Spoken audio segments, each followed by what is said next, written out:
Namasté, Namasté. ravie de vous retrouver. J'ai quelqu'un à vous présenter ce matin. Alors, Denis, tu es avec nous et je vais te laisser dire pourquoi. Qu'est-ce que tu fais là ce matin et de quoi tu viens nous parler? Alors, bonjour à tous, je suis très content d'être avec Stéphanie aujourd'hui et on va parler d'un sujet qui est pour moi un sujet extrêmement important, qui va le devenir de plus en plus pour tout le monde. Je suis Denis Bourneau, j'ai, comme on dit, la double casquette. Je suis d'un côté prof de yoga depuis déjà 1990 et je me suis toujours senti attiré par la pratique du yoga. Et de l'autre côté, j'ai un côté aussi très nature, donc qui m'a amené à suivre une formation de technicien forestier il y a déjà avant 90. Et ensuite, j'ai été pendant une bonne vingtaine d'années jardinier paysagiste dans différentes communes du Rhône, notamment. Et depuis 2012, je suis dans le sud de la France. Donc je travaille à temps partiel dans un service environnement et de l'autre côté, je propose aussi des pratiques toujours dans la partie yoga et la partie connexion nature. Voilà. Super tout ça. Bah oui, c'est un peu comme ça qu'on s'est rencontrés dans un écolieu et où Ouais. on a partagé nos différentes expériences et puis tu m'as un peu raconté ton parcours. Et ce qui a beaucoup piqué ma curiosité, c'était que tu me disais, j'allie beaucoup, je fais des passerelles de plus en plus entre ce qui était mon premier boulot, là où j'ai peut-être le plus d'années d'expérience, quoique ça change aussi, à savoir la nature et puis le yoga. Et tu t'amuses à tisser des fils entre les deux et j'ai trouvé ça vraiment intéressant parce que j'ai senti que c'était ça qui t'animait. Alors effectivement, il faut savoir aussi que je suis né à Lyon à la base, donc j'ai connu la proximité d'une grosse ville. Une ville que j'aime beaucoup, hein, d'ailleurs, parce que culturellement, elle est une grande richesse. Et je vivais à 15 km de Lyon, donc dans un petit village de 4000 habitants, et à côté des Monts du Lyonnais. Donc tous les week-ends, j'allais marcher dans les Monts du Lyonnais, et quand ce n'était pas dans les Monts du Lyonnais, j'allais dans des montagnes de la région Rhône-Alpes, parce que j'adore aller en montagne, j'adore aller dans la nature. Et je me suis rendu compte à quel point c'était important de tisser un lien entre nature et ville. Parce qu'il y a 80% de la population en France qui vit dans les villes. Et je suis en train de me rendre compte à quel point il y a un retour très très fort de la nature, parce que on fait partie de la nature en fait. On a un besoin, mais qui est viscéral, quoi. Et même si on s'en éloigne, eh ben, on est amené à y revenir. Il y a des parcs urbains, on peut mettre des plantes d'intérieur chez soi pour tisser ce lien qui est profond à la nature et qui est partout omniprésente, quoi. Même dans les plus grosses villes, vous allez à Lyon, vous allez à Paris, vous allez à Bordeaux, vous allez à Nantes, il y a des parcs de partout, quoi. Et je vois de plus en plus de gens aller dans ces parcs, quoi. Donc moi j'adore les voir parce que je me dis que c'est l'expression naturelle de qui on est, quoi, finalement, quoi. Oui, tu as raison, ce pourcentage de population qui est urbaine n'a cessé d'augmenter depuis tout le siècle, en fait, quoi. Et peut-être qu'on arrive à un certain palier et qu'après, soit ce chiffre va diminuer parce que de plus en plus d'urbains, puis on le voit avec les confinements successifs, là, Ouais. cherchent à déménager par exemple de Paris pour certains pour aller s'installer à la campagne ou en tout cas se reconnecter comme ça à la nature. Puis on retombe sur l'essence même du mot yoga qui veut dire union, lien et se sentir en unité sur tous les plans de mon être, mais en unité avec ce que je suis, c'est-à-dire un petit bout de nature qui est délimité par une enveloppe de peau, mais c'est ni plus ni moins les éléments, on est fait des mêmes éléments que la nature et on en vient, on y retourne après. Exactement. Donc c'est ça qui est intéressant. Puis tu utilises un terme avec ça que je trouve chouette, tu dis, moi je me sens comme un connecteur nature. Alors qu'est-ce que tu peux nous dire de ça? Alors effectivement, ouais, je me sens comme un connecteur de nature parce que je suis parti du constat suivant, c'est que tout le monde ne s'intéresse pas à l'écologie, tout le monde ne s'intéresse pas à la nature, et elle était même un peu galvaudée. J'étais un petit peu l'écolo au début, hein, dit d'une façon un peu ironique, mais je l'entends de moins en moins, voire plus du tout. C'est quand même un signe fort qu'on est en train d'évoluer, et heureusement.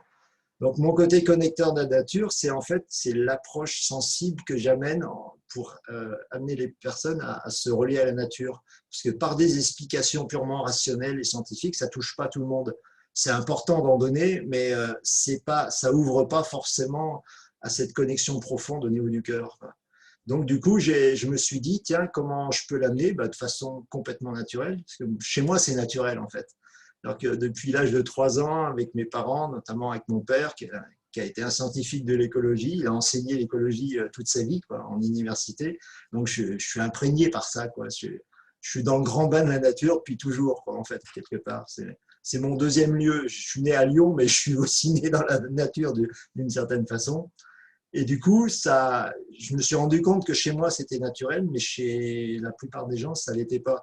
Donc, comment amener ce lien et pour faire ressortir à quel point l'écologie, elle est juste indispensable. Ce n'est pas juste une vue d'esprit.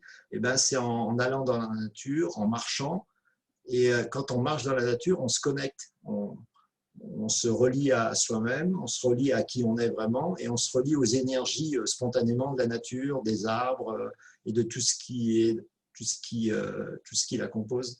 Et à partir de là, je me suis rendu compte qu'en apportant aussi des pratiques du yoga, ça amène le corps à s'ouvrir davantage, à mieux se connecter justement à la nature. Et du coup, là, il y a tous les ingrédients pour ressentir cette profondeur qui nous anime.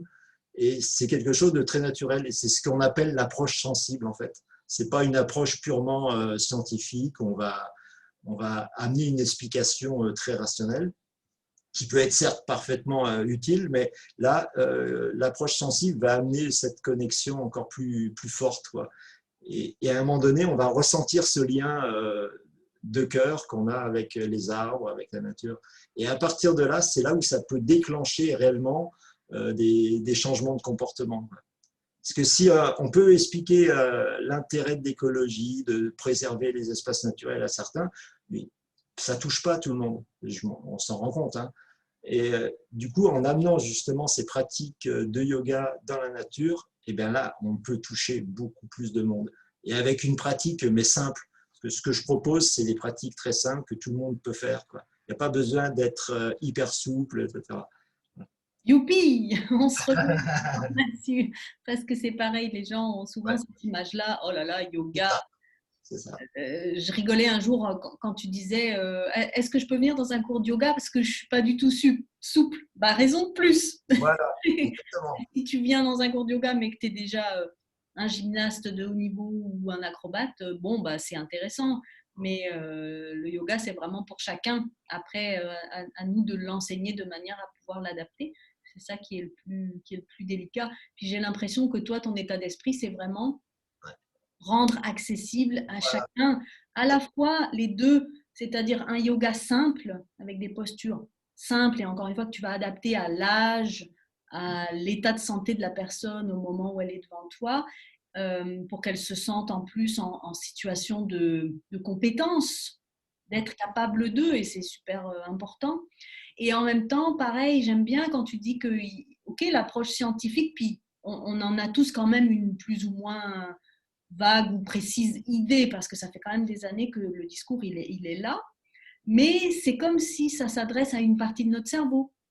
Le discours scientifique, c'est quelque chose de rationnel. En même temps, on en a besoin, il faut bien s'appuyer sur quelque chose, mais on s'adresse qu'à une moitié de mon cerveau. Et avec ton approche sensible, où tu vas faire expérimenter, j'imagine, toucher, sentir, ressentir avec ses sens, tu viens connecter avec l'autre partie du cerveau que le discours scientifique n'a pas du tout réveillé, n'a pas du tout mis en vibration. Et ça m'a donné cette image-là quand tu expliquais approche scientifique, approche sensible, que tu venais, qu'il y avait les deux hémisphères qui sont touchés par des discours différents, par des outils différents et qui en fait amènent à regardez là-dedans, vous avez de quoi trouver votre propre chemin, sans prendre pour acquis que ce discours-là, il est parfait, puis qu'il faut le suivre à la lettre, vous allez faire votre propre cheminement. C'est Ouais, ça. tout à fait. Alors, c'est l'intérêt, j'aime bien animer des ateliers de 2 heures, 3 heures, ou voire sur plusieurs jours, c'est encore mieux, parce qu'on approfondit beaucoup plus la relation. Et je m'adapte évidemment aux personnes qui sont là, en fait. Donc, du coup, je peux facilement manœuvrer d'une personne à l'autre, d'un groupe à l'autre, selon les affinités, surtout l'ouverture d'esprit. Si dans le groupe, il y a davantage de personnes qui ont l'esprit scientifique, ben, je vais peut-être amener un peu plus d'explications, mais pour les amener progressivement vers cette approche sensible. Et s'il y a des personnes qui sont beaucoup plus dans l'approche sensible naturellement, je vais amener aussi un petit peu d'explication quand même pour créer l'équilibre en fonction des personnes qui sont là en fait. Et à partir de là, tout le monde peut y trouver son compte. Et comme tu le disais tout à l'heure, je rends la pratique accessible en fait. Parce que l'écologie, il y a beaucoup d'idées répandues, de croyances, et moi j'ai envie de faire sauter toutes ces croyances et c'est comme des bouchons qui nous enferment dans des dogmes qui n'ont pas lieu d'être. L'écologie, elle est pour tout le monde, quoi. On en fait partie. C'est comprendre l'ensemble des interactions avec le milieu dans lequel on vit, quoi. Donc on est écologie, quoi, forcément. Et je parle beaucoup d'écologie intérieure parce que pour concrétiser une forme d'écologie dans nos vies, pour respecter l'environnement dans lequel on est, eh ben, on le fera d'autant plus facilement que si on respecte une forme d'écologie intérieure. C'est-à-dire qu'on va faire attention à notre alimentation, on va pas s'alimenter n'importe comment. Parce que le corps humain, en fait, il est fait pour ingérer des produits naturels. Et dès qu'on avale des produits qui ne le sont pas, problème de digestion. J'ai pu le constater pour moi. Hein. Dès que j'avale quelque chose qui n'est pas naturel, je le digère mal, à chaque fois. Et plus on pratique, plus on le ressent fortement, plus la vie nous dit change, quoi. Et là, on est dans une période de profonds changements qui vont devenir de plus en plus radicaux, mais pour la bonne cause, quoi, en fait. C'est pour nous amener vraiment vers un changement en profondeur et beaucoup plus naturel et beaucoup plus en relation, en phase avec notre mode de fonctionnement harmonieux, en fait, finalement. En allant dans la nature, en pratiquant le yoga, il y a tous les ingrédients pour y parvenir, en fait. C'est ça qui est chouette. Est-ce que c'est tes découvertes en yoga qui t'ont aidé à aller vers vraiment ce concept d'écologie intérieure? Parce qu'avant, tu voyais plus l'écologie comme séparée, ou depuis le début, tu as bien senti que ce qu'on devait appliquer à l'extérieur, il fallait d'abord se l'appliquer à soi? En fait, chez moi, ça a toujours été naturel. J'ai commencé à marcher avec ma famille. On partait à l'âge de 3 ans, hein, 4 ans, on partait en montagne le week-end ou en vacances avec toute ma famille. J'ai 2 sœurs et puis avec mes parents.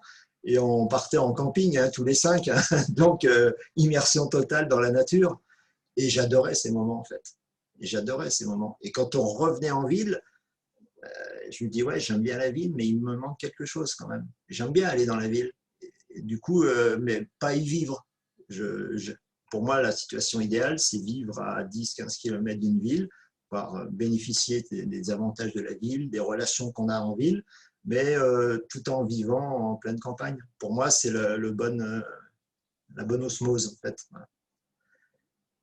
Ouais, je trouve ça vraiment super intéressant cet aspect d'écologie intérieure parce que c'est comme si là, tu offrais aux gens toute une palette d'outils qui vont à la fois pouvoir leur servir pour le dedans et pour le dehors, pour ce qu'ils font autour d'eux à leur niveau et chacun est capable de faire ces petits gestes dont on a tous entendu parler, comment tu tries tes déchets, comment tu compostes, comment tu recycles, comment tu répares ce qui peut être réparé.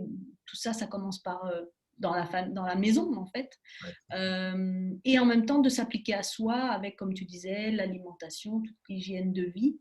Les gens sont des fois un peu perdus et c'est comme si tout était cloisonné aujourd'hui.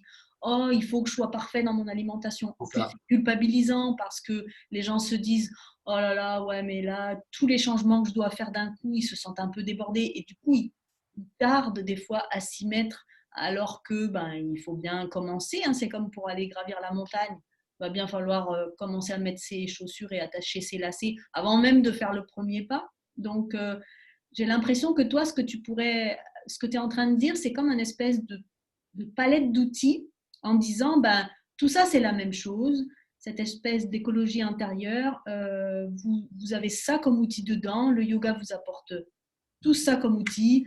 La nature, le contact avec la nature vous apporte cela. Allez tirer sur la petite ficelle qui pour vous va faire du sens. Parce que, comme tu dis, tu as des fois des gens avec un esprit plus scientifique.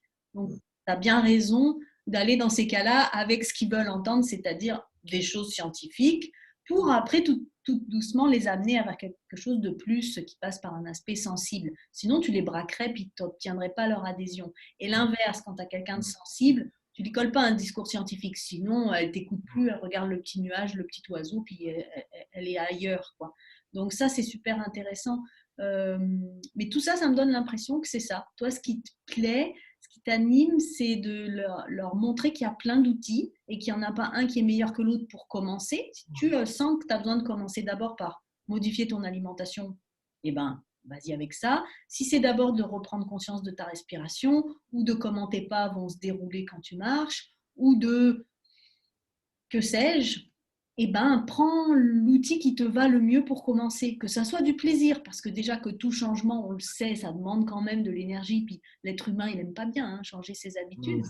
Alors si on commence par t'imposer un programme qui d'emblée va dans tes réticences et va dans tes résistances, ça va pas marcher, comme tous les gens qui se lancent comme ça des fois à tête baissée. Et j'ai l'impression que tu as ce recul et cette subtilité de dire, moi, je vous propose des choses, mais c'est vous qui allez sentir, parce que je ne suis pas dans votre corps et c'est vous le mieux placé pour dire que, tiens, moi, je veux d'abord aller explorer par là. Je sais que je dois aller là, mais d'abord, je vais là et j'y reviendrai quand ça sera le moment. Et c'est Alors, très déculpabilisant. je reviendrai justement sur un souvenir très marquant que j'avais animé un stage on était assez peu nombreux en Ardèche, en pleine Ardèche, à 1000 mètres d'altitude, parce que l'Ardèche est un très bon lieu justement pour proposer des stages, parce qu'on est dans la nature profonde et c'est très calme en fait. Et on était quelques personnes dont certaines revenaient de burn-out et c'était pour elles particulièrement difficile. Ça fait plus de 6 mois, voire un an pour certaines personnes qui étaient en burn-out. Et donc, on était parti sur un stage de 5 jours. Et toutes ces personnes venaient de la ville, justement, vivaient en ville. Et je trouve que leur vie est très, très révélatrice de ce qui se passe à plus large échelle. C'était réellement pas des cas isolés, malheureusement. Et en fait, c'était des personnes qui étaient en surtension totale, qui s'étaient complètement oubliées dans leur vie. Pas de discipline de vie personnelle, pas de pratique de bien-être, ou si peu. Et elles étaient complètement inondées par plein de pratiques professionnelles et ça prenait toute sa place, quoi, en fait. Si bien qu'à un moment donné, le corps a dit stop. Et en général, il y a des alarmes avant d'arriver à un burn-out, parce que un burn-out, c'est perte d'énergie, effondrement total, vraiment du corps. C'est très, très fort. Mais avant, il y a des alertes. Le corps, si on l'écoute, nous dit attention, là j'ai besoin de repos, attention, là j'ai besoin de récupérer. Et ça veut dire que les personnes n'en ont pas tenu compte, pris par justement cette surtension, cette surabondance d'activité. Et la première chose je les ai bien écoutés, et le premier jour, pris dans leur habitude de toujours consommer des activités, d'être en surconsommation et en surtension totale, se sont dit, non, nous on veut des pratiques, on est là pour ça, comme pour rentabiliser le stage. Et j'ai dit, non, non, pas ça. Justement, vous êtes déjà en perte d'énergie totale, vous avez besoin de vous reposer. Donc, on a commencé la première journée par des pratiques très tranquilles. Très peu de pratiques et beaucoup d'observations. On est allé en forêt. La forêt, c'est ce qu'on appelle, c'est une approche de la sylvothérapie, ce que je propose. Ce sont ce qu'on appelle les fameux bains de forêt, avec tous les bienfaits de la connexion avec les arbres. Et donc, j'ai relié ces pratiques à la pratique du yoga, mais avec un yoga très, très, très, très léger. Parce que j'adapte constamment les pratiques aux personnes avec qui je suis. Et je le fais d'une façon très naturelle et très connectée avec eux. Donc, du coup, là, ces personnes n'avaient pas besoin d'un enchaînement de postures, au contraire, de pratiques très relaxantes, de méditation, mais très, très légères, courtes, parce que le mental était très présent. Puis rester juste à l'écoute et en observation de la nature et de ce qui se passe en soi. Ça paraît pas grand-chose, en fait, c'est énorme. C'est là où le corps se régénère, se pose. Et c'est ce qui s'est passé les premiers jours. Deuxième jour, elles ont commencé à me dire, non, on aimerait bien un peu plus de posture. Donc, je leur ai donné un peu plus de posture, mais pas plus. Et après, elles ont senti, et moi-même, j'ai senti qu'elles étaient à nouveau en saturation. Donc, à nouveau, on est revenu un petit peu vers des pratiques encore plus douces. pour terminer justement le stage vers des pratiques beaucoup plus tranquilles. Et c'est là où elles ont pris conscience du schéma de vie dans lequel elles étaient, qui était complètement en désaccord profond avec leur vraie nature, en fait. Revenir dans la nature, revenir dans les pratiques du yoga, c'est revenir à sa vraie nature, sans faire de jeu de mots de facile, mais c'est vraiment ça, quoi. Et c'est pour ça que j'adore proposer des pratiques et je me sens fortement appuyé pour continuer dans ce registre, c'est proposer des pratiques de yoga en salle, mais aussi reliées à la nature, quoi. Et qu'on soit en ville ou en pleine campagne, c'est partout possible. C'est partout possible. Et ça, c'est à mon avis, ça va être pour l'année 2021 et pour les prochaines années, c'est quelque chose qui va grandir en puissance parce que ça devient indispensable, en fait. J'aime bien ton témoignage avec les personnes dans le stage parce que, comme tu dis, ça aurait été tellement facile pour toi d'acquiescer à leurs demandes et de dire bon, bah oui, elles sont venues. Mais dans ces cas-là, c'était consommer 5 jours de stage ou retraite ou je ne sais pas. C'était facile d'aller dans leur sens parce que c'était plus confortable peut-être pour toi. Je trouve ça courageux d'avoir gentiment, avec bienveillance, fait comprendre que là, je ne vais pas te donner ce que tu attends, je ne vais pas te donner ce que tu demandes. Tu ne le sais pas encore, mais c'est pour ton plus grand bien. Tu vas le découvrir ou en tout cas, ne me crois pas sur parole, je vais t'amener à le découvrir. Mais forcément, tu risquais de te heurter à oh là là, on vient faire des choses pour apprendre à nous faire du bien et en fait, on fait rien ou rien. Si c'est rien de se poser, s'arrêter, s'immobiliser, respirer, observer, c'est pas rien, mais pour les gens qui sont dans Ça.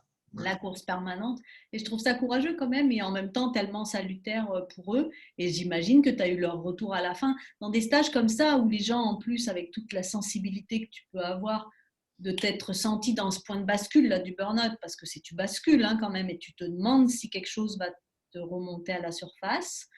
J'imagine que tu as eu plein de retours, puis même des fois peut-être des larmes de Oui. à la fois soulagement, de merci. Et ça, c'est. J'ai pris beaucoup de notes en fin de stage, justement, sur leurs réactions. Et je me rappelle une des personnes qui était en burn-out m'a dit je panique à l'idée de réorganiser ma vie, quoi. Et ça, c'est très fort, quoi.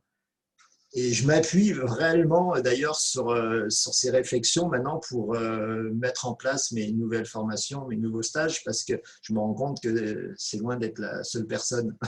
Sauf qu'elle, elle l'a dit très clairement, parce qu'au bout de 5 jours, forcément, ça fait tout remonter à la surface, hein. Et je me suis dit, tiens, cette phrase, c'est une phrase qui est hyper forte, quoi, hyper puissante. Je panique à l'idée de réorganiser ma vie, quoi. Donc ça veut dire qu'elle a besoin effectivement d'une aide ponctuelle, mais ensuite sur la durée, quoi. Parce qu'une fois qu'elle va retourner chez elle, il ne s'agit pas qu'elle replonge à nouveau, c'est qu'elle continue la pratique, quoi. Et actuellement le ressenti profond que j'ai, c'est de proposer des formations aussi en ligne et puis en réel, en présentiel, pour pouvoir accompagner ces personnes à réorganiser leur vie à travers des pratiques chez elles et puis également aussi en stage, en présentiel, où on peut en plus se rencontrer en groupe et le groupe aide beaucoup aussi, hein. C'est très aidant. Voilà. Oui, je me retrouve tout à fait dans ce que tu peux expliquer, à savoir comme si tu as été le moment déclencheur là où c'est fort, elles viennent tout déposer, elles sont au plus bas et en même temps elles repartent avec l'intime conviction qu'il faut qu'il y ait des choses qui changent, c'est ma survie qui est en jeu. Et en même temps, quand je vais retourner dans mon quotidien, dans quand même encore mes obligations familiales, professionnelles, puis tu ne peux pas tout jeter à la poubelle, comment je vais trouver l'équation là-dedans parce que le monde a vite fait de te happer à nouveau. Et en même temps, elles savent, parce qu'elles ont vécu pendant les quelques jours où elles étaient avec toi en stage, qu'elles ont vécu quelque chose et c'est ancré dans le corps parce qu'elles l'ont vécu avec les sens et ce n'était pas théorique, tu leur as fait vivre. Et ça n'a rien à voir parce que tu peux lire tous les bouquins du monde sur comment je change ma vie, oui, ça va donner des pistes, ça va aider. Mais là, je pense vraiment que quand c'est inclus dans le corps, quand tu l'as vécu avec ton corps, ta peau, Bah, ton odorat, ton toucher, etc., dans une salle de yoga, dans la forêt, tout ce qui se passe, qui est ancré dans le corps, il est là, il est ancré, tu l'oublieras plus. Et quand ça va venir te re-happer, euh, quelque part, la petite sonnette va s'allumer. Tu dis, on n'écoutait pas les signaux, ou des fois, on le voyait bien qu'il y avait un signal, mais je ne savais pas quoi mettre comme réponse en face. Et là, tout de suite, je suis sûre que ces personnes-là vont se dire, attends, je suis en train de repartir là dans un mauvais cycle, dans un mauvais truc.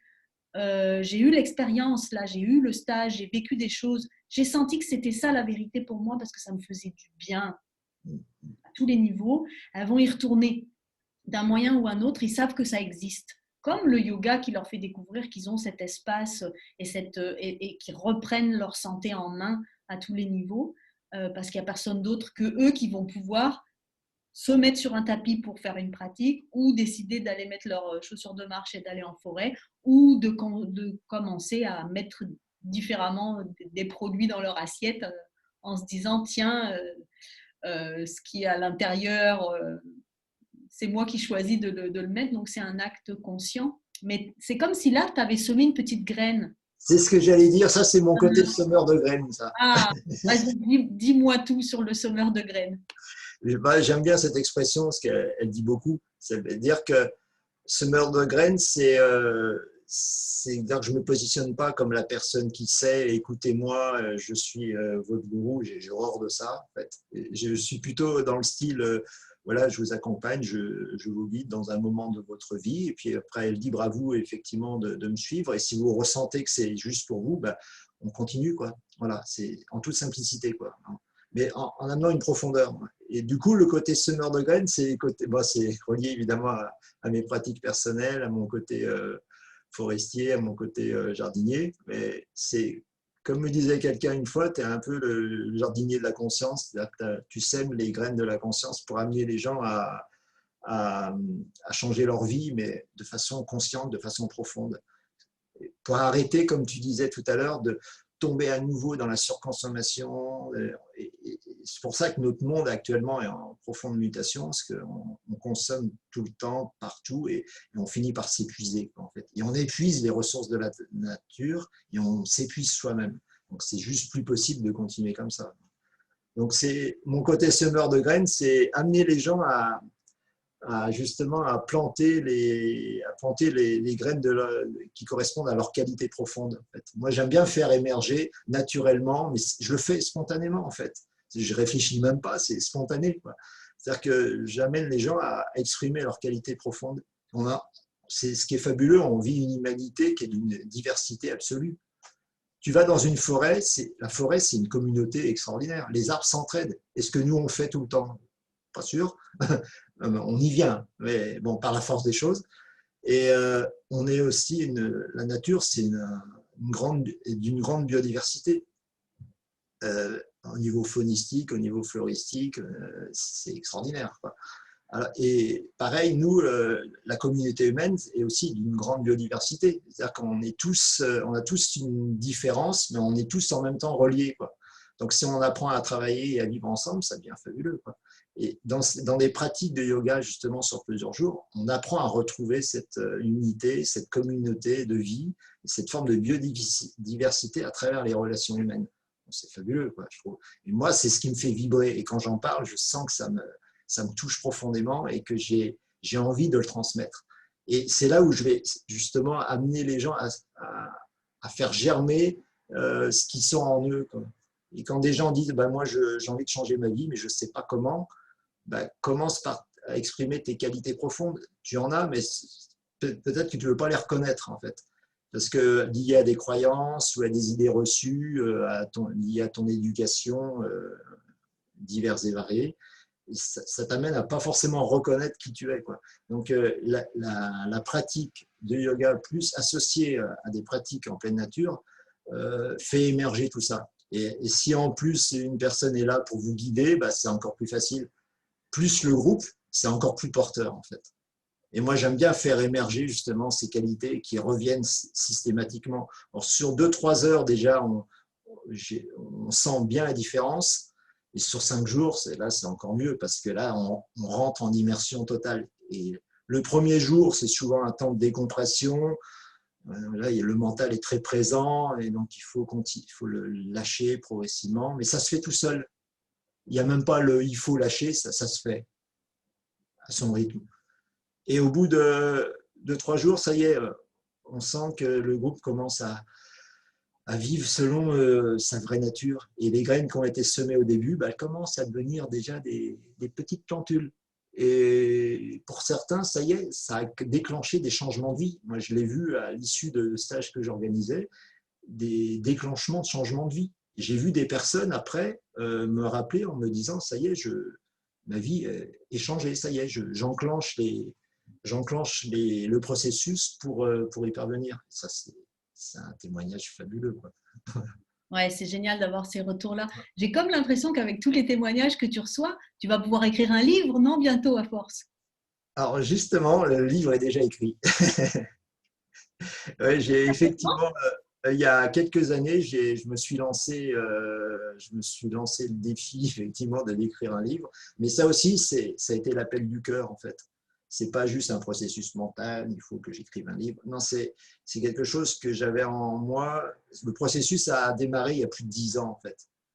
Et le livre actuellement est dans un tiroir, mais là, effectivement, il va bientôt en sortir, très clairement.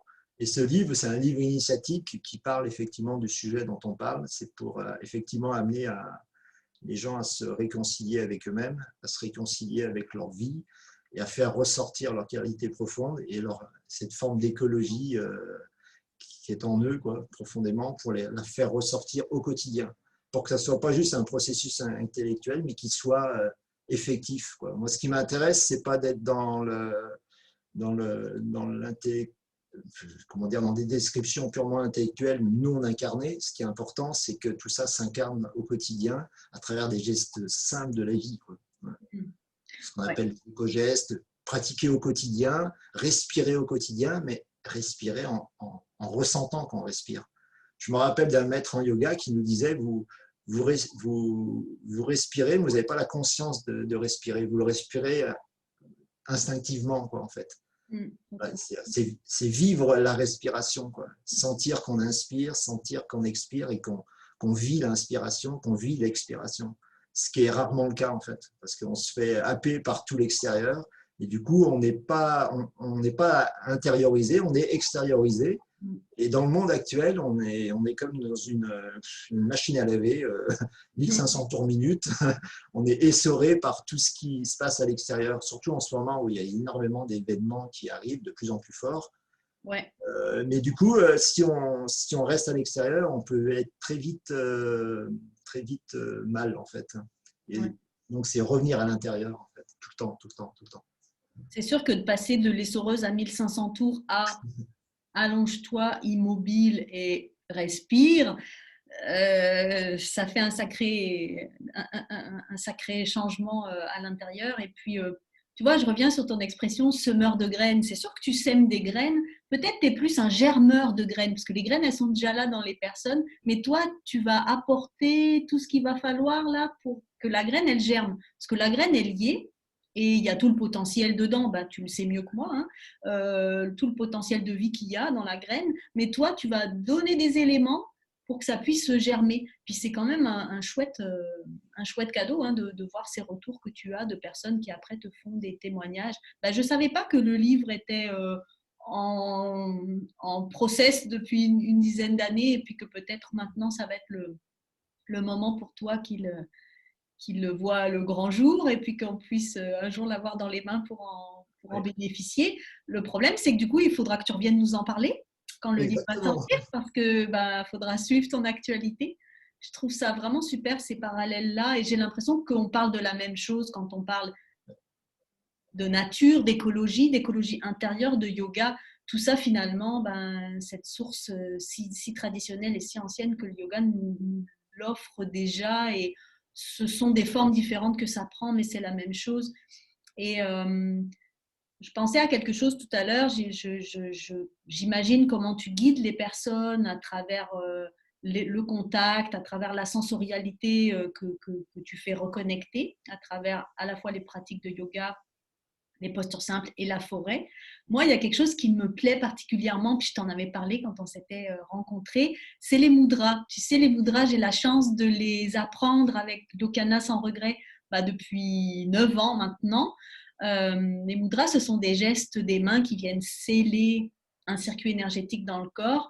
Et surtout, la deuxième définition des mudras, qui est moins connue, c'est que ça fait émerger la joie. Ça nous laisse dans un état intérieur de joie, comme quand moi je vais marcher dans la nature ou que tu sais, il faisait pas très beau, le ciel est couvert, tu dis oh j'y vais quand même, et puis tu montes, puis à un moment tu te retournes, puis tu vois une trouée dans les nuages, puis un beau coucher de soleil rouge à travers juste ce petit trou de nuage, puis tu dis tiens, si j'avais écouté ma première intention de oh il fait pas très beau, j'y vais pas, je l'aurais pas vu ça. Et finalement, c'est d'être présent à tout. Et les mudras, c'est un outil super puissant pour voir dans quel état je suis. Ça fait comme une photo instantanée de comment l'énergie circule plus ou moins librement à l'intérieur de moi. Et ça me donne une idée, tu vois, je me dis, pourquoi pas enrichir peut-être ce que toi tu proposes et tu as beaucoup d'expériences que moi j'ai absolument pas et qui m'intéressent, avec, entre autres, ce que j'ai la chance d'apprendre, de continuer d'apprendre avec le yoga, la yoga thérapie, puis surtout l'Okana, à savoir les mudras, parce que c'est des gestes simples, n'importe qui peut mettre les doigts en contact de telle ou telle façon, puis on en a fait une tout à l'heure pour se dire bonjour, et les mudras, ça peut changer l'état intérieur, ou en tout cas ça peut aider à révéler davantage ce qui se passe à l'intérieur. Et comme c'est très simple, je suis sûre que ça va te plaire, parce que tu aimes les choses simples, authentiques. Il n'y a pas plus authentique, ça fait partie des sources même aussi du yoga, puis ça commence à être de plus en plus connu, et en même temps simple, puissant. Et j'ai l'impression que toi, ce que tu proposes, c'est des outils simples qui sont adaptés à tout le monde. Personne ne reste sur le côté. Et en même temps, puissant, ça veut dire ça va mettre en marche quelque chose. Alors, on pourrait peut-être allier tous ces outils-là et puis proposer des rencontres plus ou moins étalées dans le temps. Ça peut être une journée de découverte, ça peut être un week-end, ça peut être un stage l'été prochain où les gens pourraient recevoir à la fois toute l'expérience que tu as, tous les outils que tu donnes, et puis nos deux approches de yoga qui, j'en suis sûre, sont différentes et en même temps complémentaires, et puis saupoudrer le tout de quelques mudras, parce que sinon je ne pourrais pas m'en empêcher, il faut que tu le saches, voire même quelques mantras qui pourraient arriver là sans trop l'avoir prémédité, mais ça pourrait faire quelque chose d'enrichissant. Et puis toi, tu connais pas mal de chouettes endroits qui peuvent accueillir des stages comme ça en nature. Alors je te lance l'invitation, on pourra s'en reparler, mais ça pourrait faire des belles rencontres. Tout à fait d'accord. Tout à fait d'accord. Youpi, alors on se serre la main pour On ces... se serre la main, ça sera fait, c'est une certitude. Moi, j'aime bien la complémentarité qu'on a, et sans en faire une richesse, en fait. Et d'autant que les mudras, c'est vrai que je ne les pratique pas vraiment. Et comme toi, tu les connais bien, ça va très bien s'associer aux pratiques que je propose, en fait. Donc, ça, c'est parfait. Super, super. J'ai comme l'impression que ce qui t'anime, c'est on a ce truc en commun de je vous mets à disposition des outils qui, moi, m'ont fait du bien, moi, m'ont aidé, moi, m'ont construit, m'ont apaisé, m'ont aidé à trouver ce que je voulais ou ce que je voulais plus ou pas. Et du coup, après, tu as juste envie de les partager. Et Exactement. après, les gens sont libres et font leur propre chemin. C'est très respectueux et en même temps, ça peut aider énormément les personnes qu'on rencontre, pas par hasard parce que c'est jamais par hasard. Et soit tu sèmes une graine, soit tu t'aides à la faire germer. Mais le résultat sera le même quand même pour la personne. Une fois que la graine elle a commencé à germer, qu'il y a la petite pousse qui sort, pfiou, après, ça se fait tout seul parce que c'est la vie qui se développe et qui se déploie. Exactement. Donc, on a plus qu'à se dire à très bientôt, alors. On n'a plus qu'à attendre qu'on puisse reprévoir des stages en Ouais. vrai de vrai, sûr. Et voilà. Et puis toi, tu viendras nous redonner des nouvelles de où ça en est ce livre Exactement. quand Ouais. ça sera tout prêt. Alors, merci en tout cas d'avoir partagé comme ça à cœur ouvert ce que tu pratiques, qui tu es, qu'est-ce que tu offres, qu'est-ce qui t'anime, parce que ça paraît bien quand on parle, en tout cas, que c'est ce qui te tient à cœur et ce que tu es en train de révéler complètement là depuis quelques années, puis peut-être encore plus là en ce moment. Oh oui, ça c'est sûr. Tout s'y prête. Super, en tout cas, bravo, merci de l'avoir partagé avec nous, puis je te dis à bientôt pour qu'on soit au courant de la suite de tes actualités. Merci beaucoup, Denis. Merci Stéphanie, à très bientôt. Namasté.